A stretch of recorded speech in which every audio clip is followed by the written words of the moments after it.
because you're my staff. Don't fire me. It's a series on YouTube. Today we're here at the And right, so Kelvin is a panelist, and I'm here to just capo about what people earn, and yeah, ask about income related stuff again.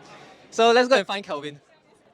So what are you talking about today? Are we talking about how to achieve financial independence? How close are you to financial independence, Seth? Rich already. Yeah, because don't spend money, then you don't need money. I'm asking people about income, what they feel about median income, and also how much they earn. This time I just go straight for the question. What's your occupation? I'm a head of commercial at Dollars and Cents. I'm a network engineer. Marketing exec. My job, I'm a banker. Product manager in if you know. Okay. Might be colleagues with my friend actually. My full-time job is to run Provident. I'm CEO of Provident.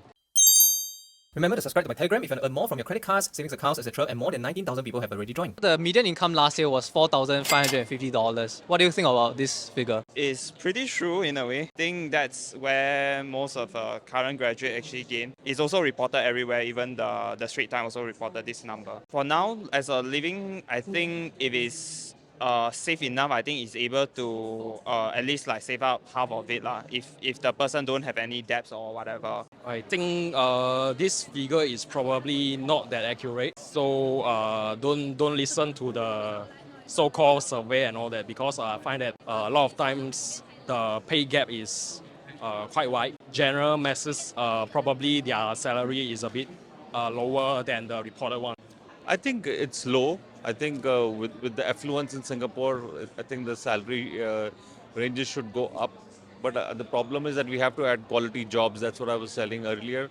I think we're only adding entry-level jobs, and I think they don't grow as the aspiration and needs of the person rises with the life stage.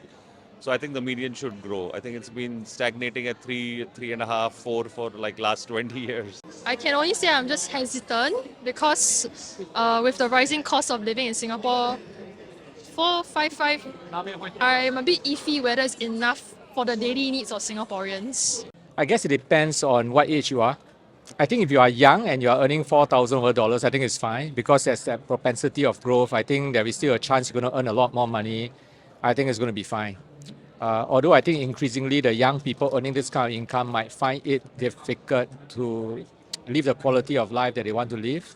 They may find it difficult to buy the house that they want to buy because the prices of BTO are increasingly going upwards, but income seems to not be going up as fast. But if you are young, there's always the ability to increase an income. But I would be more worried if somebody is in the late 40s or 50s and still earning $4,500. I think it's going to be quite tough for them, especially with things in Singapore, as we all know, being more expensive, and it's going to be further and further out of reach for these people. Well, I think we should be very careful with numbers like that because it's often reported based on average. And different people has different average. I think we wrote articles before that you shouldn't use those benchmarks for yourself. Because there are people who are earning much higher and they basically average out the median. So I just take it as a pinch of salt. That's all I can say. So what do you think will be a comfortable income? I think it depends on comfortable, right? Like if you're living with your parents and sharing bills and stuff, I think maybe 4-5K a month is okay. But I think if you start a family and live on your own, and unless both of you are working, I think at least 7 or 8K per month at least should be there. So that it takes you somewhere around $90,000 to $100,000 at least in 4 or 5 years after you leave your school. To be honest, 10K if without any debts, right, I think should be comfortable enough. Like at least is that you're able to travel some places already a year. Yeah, so that's my view.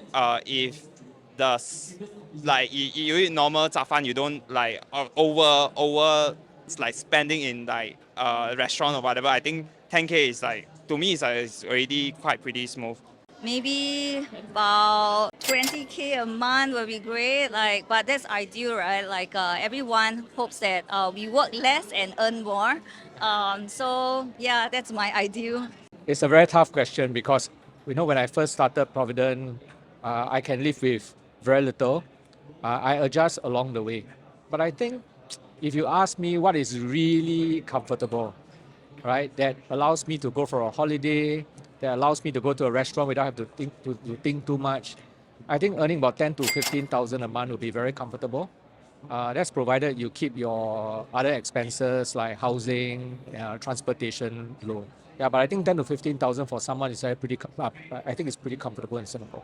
Probably more than above 8,000 for single individual. Yeah. So married couple. Married couple probably more than 10K above. I feel probably like having about 5 would start being just okay for the Singaporeans who are living in Singapore. Yeah. I've always believed that investment portfolios are built up over time with regular contributions and it needs to be automatic so you don't have to worry about it. This is why you should use features like Mumu's RSP. Yes, this is sponsored by Mumu, but the RSP feature is really very useful as it lets you automatically invest each month to gradually build up your investment portfolio in a fast-free manner. You can start from as low as US $10 and zero commission for US market, so you can invest regularly in things like index funds or globally diversified ETFs and keep your investing costs low. It's even possible to link your bank account with Mumu so that investing is completely automated each month. Staying invested is very important, but most people don't invest regularly because of work obligations or emotions. RSP feature can help.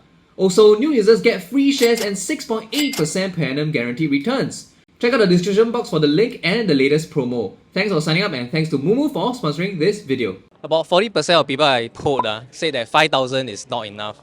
What do you think about this? Do you agree? Yeah, I agree. 5,000 is not. That's why I said about 7 to 8K. You cannot all go to the food court and eat a $3.50 meal every day, right? Even though government is trying to say cheap meals are available, but those are sustenance. But just for your aspirational needs and your other fulfillment, I think 5K is not enough. I think it should be 7 to 8K. For me personally, I can't say for what others think, but I feel that they will definitely have their reasons. Perhaps they have families, they have children to feed. So again, these are additional costs, which is why 5K may not be enough for them. I actually would not agree to that. So when I first graduated, right, I was basically, back in my days, I was earning quite little, like maybe less than 2K, but I was also spending, as in like paying for my uni school fees, which I took half of it for the school fees every month. So, and I could survive with like a 1K per month actually. So I think at the end of the day, it's how you budget and really look at your money outflow properly. I think it's an excuse to say that you can't save or the money is not enough. Well, it depends on your spending, right? I think $5,000 is enough. Again, it's relative, right? If you ask my son, who is 26 years old, whether $5,000 is enough, he says, wow, $5,000 is a lot of money because he doesn't have to pay mortgage, doesn't have to pay anything. He lives off me, right? So $5,000 is a lot of money. But if you ask someone that has got parents to take care of, they have got children that they need to bring up, and $5,000 is really not a lot of money. What age do you think you can retire? I did have a plan to retire at 40, but whereas whether is it able to achieve that, stay tuned. How many years away is that? I think 40 years, 1-4. 45. How many more years is that? That will be probably about a decade. I was selling earlier, I said maybe 55, How many more years is it? 7 more years. I'll be honest, given like the income that I have now, probably the regular retirement age at like 65. Yeah. Is that like 40 years? Oh, how long is that? It's probably about 30 plus years away, 40, around there already. And what age do you think you can retire? Now I can retire if I want to, because I think I've saved enough. And if I want to live a simple lifestyle, I think it's enough. So I'll say, yeah, I can retire now. For me, I wouldn't want to really retire because, in Singapore, you can't really do much things when you're retired.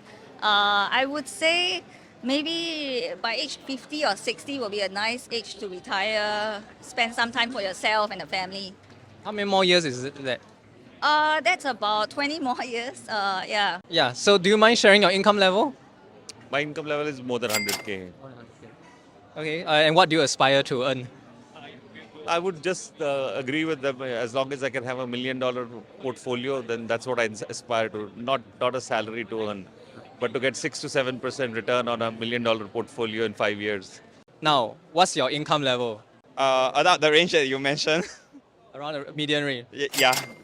Okay, so what do you aspire to earn? I think the more the better, right? Yeah. Because I have 50% that commitment that I need to spend in Malaysia. So if that can cover, then definitely yes. Alright, so now quite controversial. Okay, you answer you're comfortable. What's your income level at? My income level for like annual, Yeah. about 100k above. Yeah. What do you aspire to earn? Or is this okay already? Definitely strive. I mean, strive to earn more. Yeah. So as your age progress, that means eventually you gotta earn more to keep up with the inflation and all that. Yeah. So the higher the merrier, the better. Yeah. Okay, I'm going to ask a very sensitive question. What's your income level now? Not very high. Not very high. Okay, so marketing exec, right? I'm guessing marketing exec maybe about 5, 6. No, not 6. For sure, no, not 5, 6. Okay, what do you aspire to earn? I mean, definitely with a promotion and not being an exec anymore, more than 5 what I'm earning, or more than 5. Okay, so controversial, right? You share if you're comfortable. What's your income level? Wow, I think very hard to share leh. Cannot. Yeah. Right. Okay. So, but is there a target income you aspire to earn? Target income, I think I know that my peers are probably earning close to like 20K. So yeah, I would say that I mean, as it is, you are making comparison with peers again. So you must ask yourself what you want. But that's what I hear about my peers, right? So will 20K makes me happy? I don't think so, because you are basically making comparison with what your peers have lah. Yeah. Okay. Last one, which is what's your job again? I think I'm a head of commercial at Dollars and Cents. head of commercial. Correct. So I'll guess that your income is at least 10 over. I think 12K a month. Any comment? No comment. Okay. Thank you. Thanks for your time. Alright, thank you. Okay. Now the $1,000,000 question. How much do you earn? If you can share. I can't. Because you're my staff, so I can't. Yeah. So CEO of Provident lah.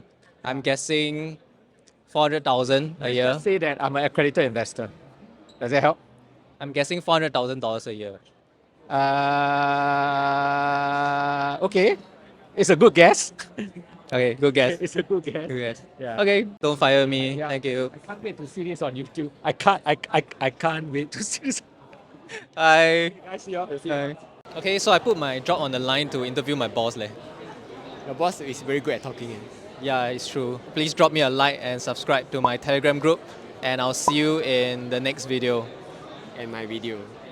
Just my video. Bye. Bye.